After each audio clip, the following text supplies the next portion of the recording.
Fala galera, meu nome é Lucas Luquezzi, esse é o podcast Papo de Redação no YouTube da Folha de Boa Vista e também na Rádio Folha FM 100.3. A gente traz aqui as principais notícias do dia com a participação dos nossos repórteres, trazendo também um pouco dos bastidores da apuração aqui das nossas notícias e reportagens do grupo Folha de Boa Vista.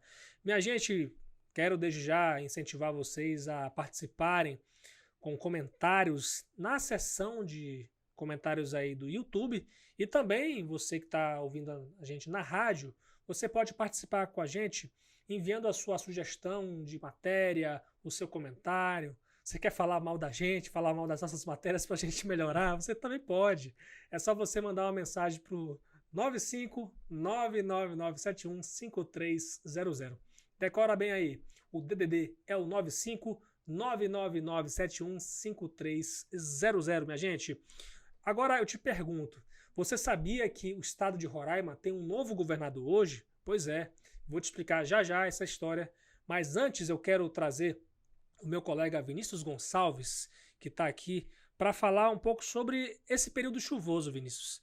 O rio Uraricuera, que é um dos principais rios aqui do estado de Roraima, transbordou na zona rural de Boa Vista e até está cobrindo agora a rodovia estadual a RR, na verdade, RR 319. Explica pra gente o que você apurou sobre esse transbordamento. Pois é, Lucas, o rio transbordou entre a madrugada, na verdade a madrugada de hoje e o início da manhã, né? Uhum.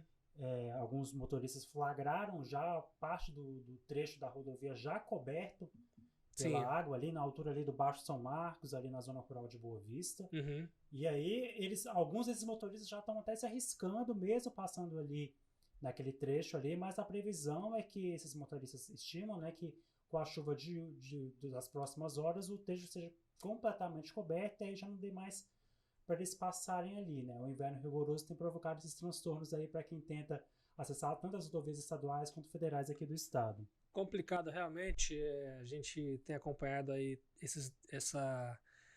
claro, evidentemente a gente sempre cobre aqui o período chuvoso, né, os estragos que causam e tem tá ocorrendo muito estrago, inclusive em rodovias, né?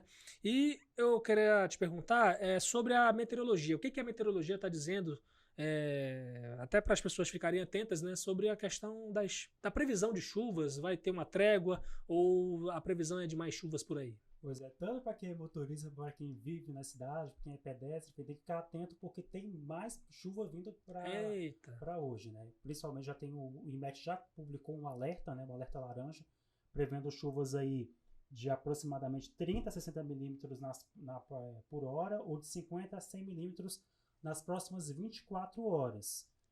Tanto em Boa Vista quanto nos outros municípios do interior, né? É importante ficar atento porque os outros municípios também estão sofrendo aí com alguns efeitos das chuvas, principalmente para quem mora no interior, nas vicinais, né?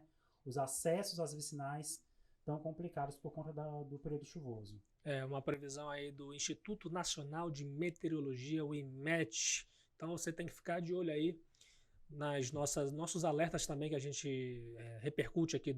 Esses alertas do IMET sobre a previsão de chuvas para esses próximos dias. E o período chuvoso está só começando, minha gente. Porque o período chuvoso, para quem está aí de fora aqui em Roraima, na verdade, a gente não tem esse negócio de inverno, de estações definidas, né? Primavera, verão, outono, inverno. Na verdade, aqui é período seco e período chuvoso. E o período chuvoso começa em maio e vai até mais ou menos setembro ou outubro, né? Dependendo também do ano, né? De outras questões que também influenciam na nossa temperatura, no nosso clima, como fenômenos da natureza, como Laninha, El Niño e tudo mais. Isso acaba alterando o ciclo normal, né, a normal climatológica aqui do estado.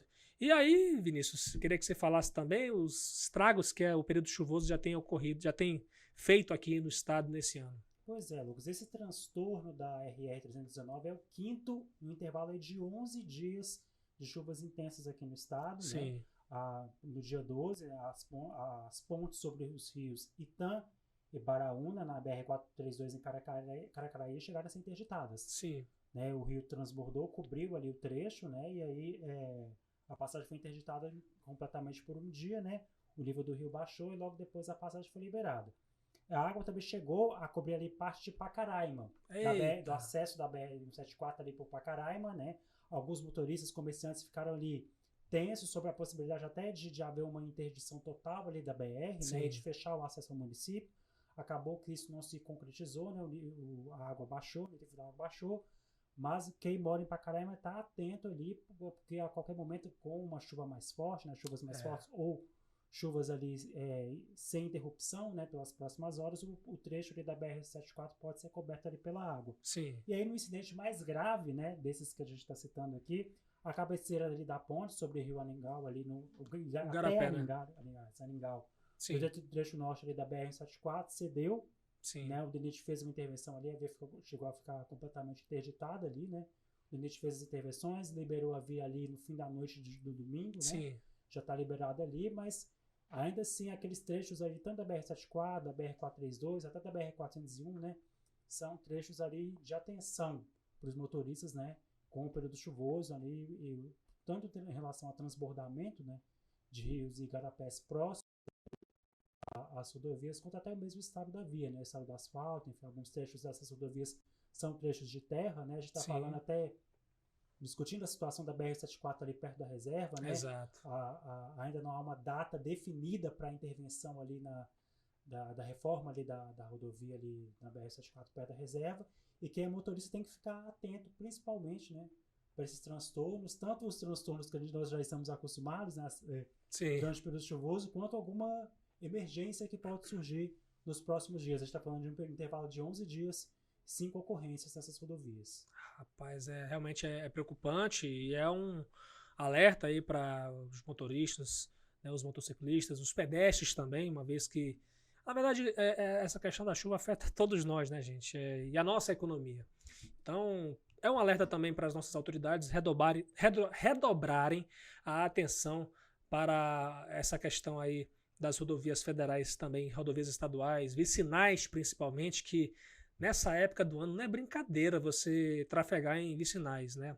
As condições das vicinais, de um modo geral, aqui em Roraima são péssimas e precisam realmente ter esse reparo, né? E, se possível, ter até asfaltamento nessas rodovias vicinais. Então, fica o alerta também para as nossas autoridades. E, Vinícius, eu quero que você traga aqui também uma notícia sobre a situação do SAMU, do Serviço de Atendimento Móvel de Urgência, que a gente acabou de...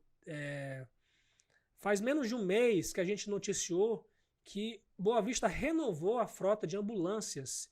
E aí, Vinícius, como é que está a situação dessas ambulâncias hoje? Pois é, Lucas, menos de um mês ali depois elas serem entregues, né, em um evento que a Prefeitura de Boa Vista realizou, né, para reforçar a frota do SAMU em Boa Vista, as 3 ambulâncias entregues apresentaram defeitos. Rapaz! Né? É o que aponta uma denúncia do servidor que entrou em contato com a gente e que mostrou, inclusive, fotos, né, dos problemas que as ambulâncias estão apresentando, né? As imagens estão aparecendo aí, né? Esses veículos eles foram entregues no dia 26 de abril, né, para reforçar a frota, né? E aí, os 3 veículos eles seriam usados para ambulâncias menos graves, né? Ambulâncias que não tinham risco de morte, risco com morte, né, iminente, né? E aí, esses 3 veículos já estão apresentando problemas ali. A gente está vendo imagens também da reforma do prédio, a gente vai trazer informações depois dessa reforma. Mas esses veículos, um desses veículos já está com problema no ar-condicionado, a gente está vendo ali o painel do ar-condicionado solto ali. Sim. Né? O outro veículo teve um superaquecimento, né? Que acabou provocando o princípio de incêndio e aí impossibilitou esse veículo de circular. Meu Deus! E o terceiro está com não está com o alarme sonoro funcionando, né? A sirene funciona, o giroflex funciona, né? A luz, né? Mas o som não sai. E aí esse alerta sonoro é considerado essencial até para o funcionamento da ambulância como um todo, né? Para alertar os motoristas, né? Para abrirem passagem, né? Para o veículo no caso de emergência. E aí, com esses problemas, algumas dessas ambulâncias estão funcionando, estão circulando mesmo com esses problemas, e outras aí deixaram de circular. Aí desses 5 veículos hoje que operam a frota de Boa Vista, só 2 aí estão funcionando aí de forma integral. 2 ambulâncias para atender, então, assim, 2 ambulâncias que estão funcionando de fato, né, integralmente, como você falou, para atender uma população de o quê? 400 mil pessoas, né? Então, realmente é complicado. Realmente a gente tem uma situação dessa, a gente vai seguir acompanhando, né? Uma denúncia que foi feita e repercutida aqui pelo Grupo Folha de Comunicação. E eu queria te perguntar, a Prefeitura de Boa Vista já deu uma explicação para esse problema, uma solução? O que a Prefeitura disse? Pois é, Lucas, a gente viu nas fotos, né, os problemas das ambulâncias, mas a Secretaria Municipal de Saúde enviou uma nota para a gente, dizendo que a denúncia não procede e que todas as ambulâncias estão disponíveis para atendimento e estão operando normalmente. A gente viu ali nas fotos que, pelo menos, aquilo que a Secretaria trouxe de informação não está batendo, né, com as fotos apresentadas e com o teor da denúncia. Em relação à reforma do prédio, a gente até trouxe ali umas fotos sobre a reforma do prédio do SAMU. O prédio do SAMU está em reforma. Sim. Né, a base do SAMU ali no bairro São Vicente, zona sul de Boa Vista. E esse servidor alegou ali na denúncia também que a reforma não há placa indicando tanto o prazo, o valor da obra, o objeto da obra, né? A gente está falando de uma obra pública, a obra pública tem que ter essas informações, tem que ter uma placa indicando essas informações e não a placa. E a gente vê também que não há uma sinalização adequada ali a gente vê até ali alguns cones, mas não há uma sinalização adequada indicando ali a obra, né? O que Sim. pode provocar ali acidentes. A gente está falando de servidores que tem uma base que tem ali um fluxo muito grande de veículos, né? A gente está falando de uma base de emergência, e todos os servidores costumam ir para a base para bater o ponto, né? Para poder registrar a presença ali, né? E aí o servidor alega que tanto não há sinalização quanto não há informações sobre a obra. A gente questionou a Prefeitura de Boa Vista sobre essas informações, essa obra, o prazo, o valor, né, o objeto da obra e as motivações, os motivos para que a obra fosse realizada, para que a base entrasse em reforma, e também não houve retorno até o fechamento da matéria. A gente mandou o questionamento e a Prefeitura não trouxe as informações sobre esta obra. Então, a resposta, na verdade, eu queria te perguntar, e aí entra no bastidor aqui da nossa apuração, quando você enviou essa demanda, esse pedido de nota, você enviou num pedido só ou foram pedidos diferentes? Não, foi um pedido só. A gente fez o pedido, né, dissecamos a denúncia, né, trouxemos todas as informações que esse servidor trouxe pra gente, Sim. Enfim. E aí nós fizemos tantas as perguntas, né, as perguntas em relação primeiro a denúncia das ambulâncias, Sim. Se a prefeitura já havia sido notificada sobre o problema, se sim, quais as medidas estavam sendo tomadas. A gente sabe que, inclusive, que esses veículos têm seguro, né? E esse seguro cobre esses problemas, esses defeitos, enfim. Se o seguro já havia sido acionado ou não, né? E em relação à reforma do prédio, nós questionamos, nós perguntamos qual o prazo, o valor da obra, o objeto da obra, se isso poderia ser repassado para a gente. Isso a gente sabe que é uma obra pública, né? Então essas informações são públicas também, deveriam ser, né? Sim. Públicas, né? E em relação à sinalização, né? Por que a sinalização ali não estava sendo adequada de acordo com a obra? Em relação a essas informações, a prefeitura não respondeu, né? A grande verdade é que a prefeitura não respondeu de forma satisfatória a nossa reportagem, né? Né? E o espaço fica aberto, né? Acho que se a prefeitura quiser complementar essas informações, seria importante, né, até para a gente poder acrescentar a matéria, né, e informar melhor o nosso leitor. Muito bem, Vinícius, muito obrigado pela sua participação e desde já deixar sempre aberto aqui o espaço para você participar e repercutir as notícias do dia com a gente. Qual é o site, qual é o portal que as pessoas também podem ficar por dentro a qualquer hora do dia sobre as notícias locais? Pois é, Lucas, a gente pode entrar vocês podem acessar o site do folhabv.com.br, né, notícias atualizadas a todo momento, e também ouvir os nossos noticiários na Folha FM 100.3. Olha, minha gente, vamos falar de notícias policiais, porque um idoso de 81 anos e um cabeleireiro de 46 foram presos depois de serem condenados pelo crime de estupro de vulnerável. E eu trouxe aqui a editora-chefe da Folha de Boa Vista, Dina Vieira, para explicar para a gente essa história, Dina. Explica para a gente, primeiramente, sobre o crime de que cada um foi condenado, né? Até porque foram crimes diferentes, não foram na mesma pegada, né? Diria assim. Mas sim, acho que nem se conhecem, inclusive, essas pessoas, né? É verdade. Foi uma ação da Polícia Civil, né, que é em cumprimento a mandados de prisão devido a sentenças condenatórias. Então, Sim, são dois casos distintos, né? De acordo com a polícia, o idoso ele foi condenado por crimes que ele cometeu entre os anos de 2002 e 2012, sim. né? Foi lá na Vicinal 2 do Paredão, no Uhum. município de Alto Alegre. E uma das vítimas relatou que na escola onde ela estudou foi quando ela falou que ela sofria agressões físicas, né, e ameaças de morte desde os 5 anos de idade. Nossa. E ele era avô dela, né? Inicialmente ele praticava atos libidinosos e aí depois os estupros. E aí ele voltou a praticar esses estupros quando ela já tinha 8 anos de idade, foi quando ela, né, ela contou.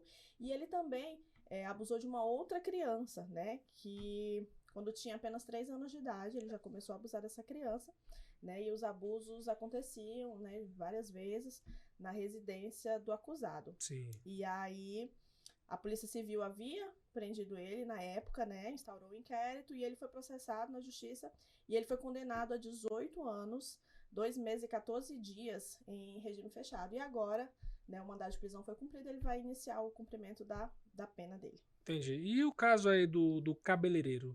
Qual foi a pena dele? Quais foram os crimes que ele cometeu e que foram acusados e até resultar nessa sentença condenatória? O caso do cabeleireiro a gente até chegou a noticiar, na época foi agora mais recente, em 2020, Uhum. né? A vítima é uma menina de 12 anos, ela era sobrinha dele, né? Ele era Sim. cunhado do pai da garota.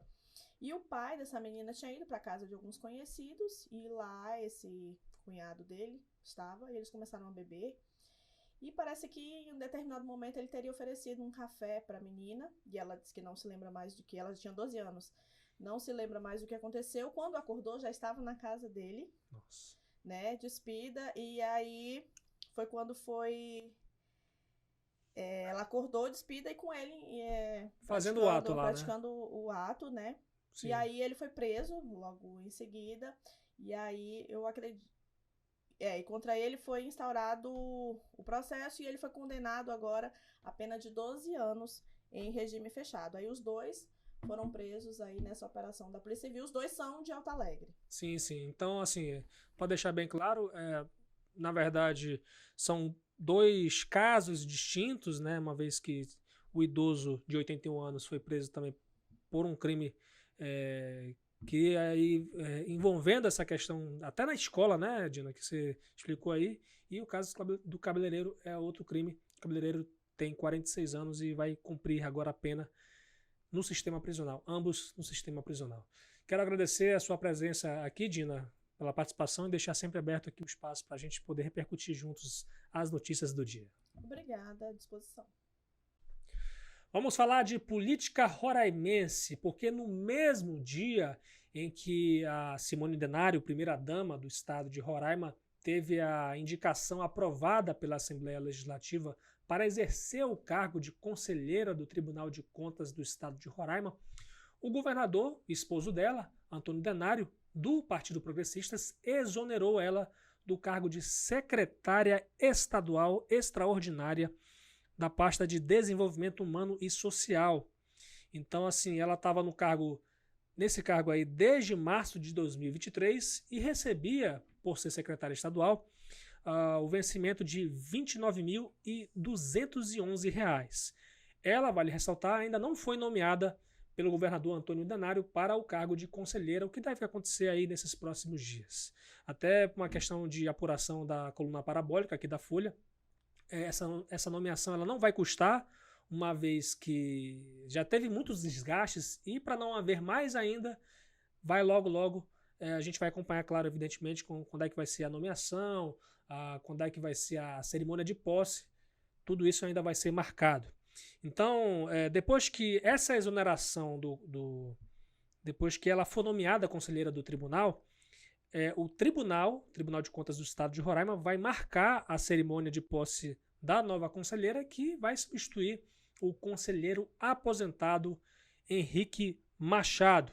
E uma vez empossada, a Simone vai receber ela vai exercer um cargo vitalício, cuja remuneração atual é de R$ R$ 462,22, acima, inclusive, do que ganha o governador Antônio Denário. Hoje o salário dele é de R$ 34.299. A primeira-dama ocupou 3 cargos no primeiro escalão, todos no governo Denário. Além dessa secretaria que ela ocupava agora, ela também já foi secretária estadual extraordinária de Desenvolvimento Humano e Inclusão Social de setembro de 2021 a dezembro de 2022 e também secretária estadual do Trabalho e Bem-Estar Social, a conhecida CETRABS. Isso foi em 2018, em dezembro de 2018, durante a intervenção federal. Agora, mudando de assunto e falando ainda de poder, né, de política local, você sabia que o governador de Roraima, agora a gente tem um novo governador, pelo menos esses 2 dias agora, hoje, terça-feira, e amanhã, quarta-feira? Exatamente.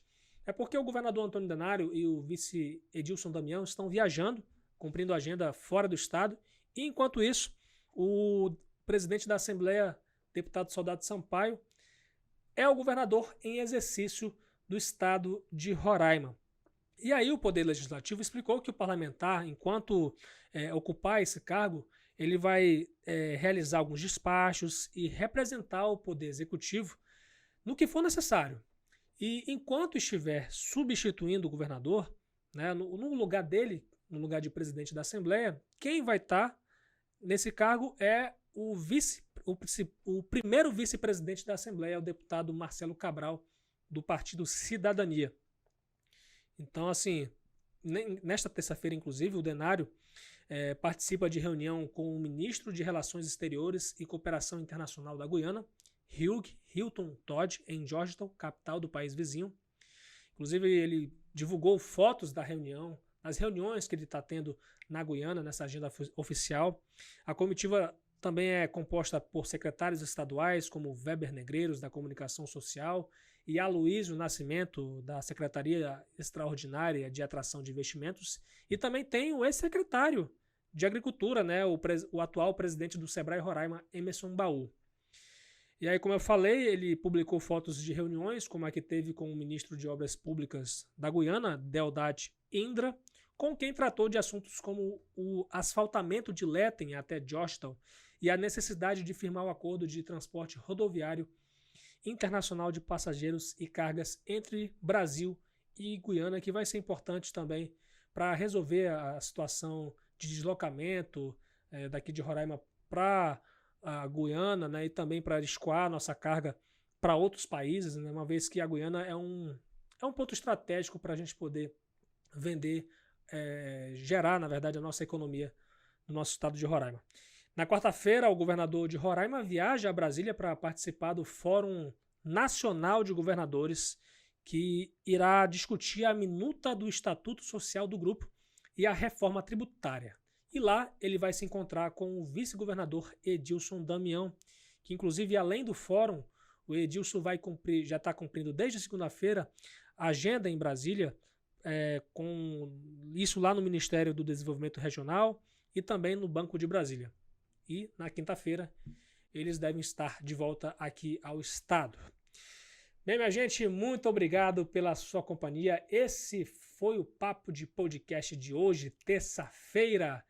E essas foram as notícias do dia. Desde já convidar você a acompanhar o Papo de Redação. Papo de Redação, minha gente. Amanhã também, quarta-feira, com as principais notícias do dia.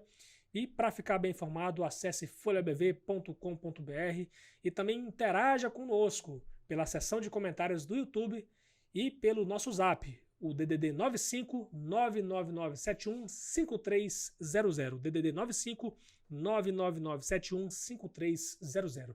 Siga as nossas redes sociais da Folha, no Instagram, no Twitter e no Facebook. Procure por @FolhaBV. E no YouTube a gente está como @TV Folha BV. A apresentação é minha, Lucas Luquezzi, que também estou na produção, a edição de Fabiano Lopes e o apoio técnico de Aduan Figueiredo e Riove Herrera. É isso aí, minha gente. Até amanhã, se Deus quiser.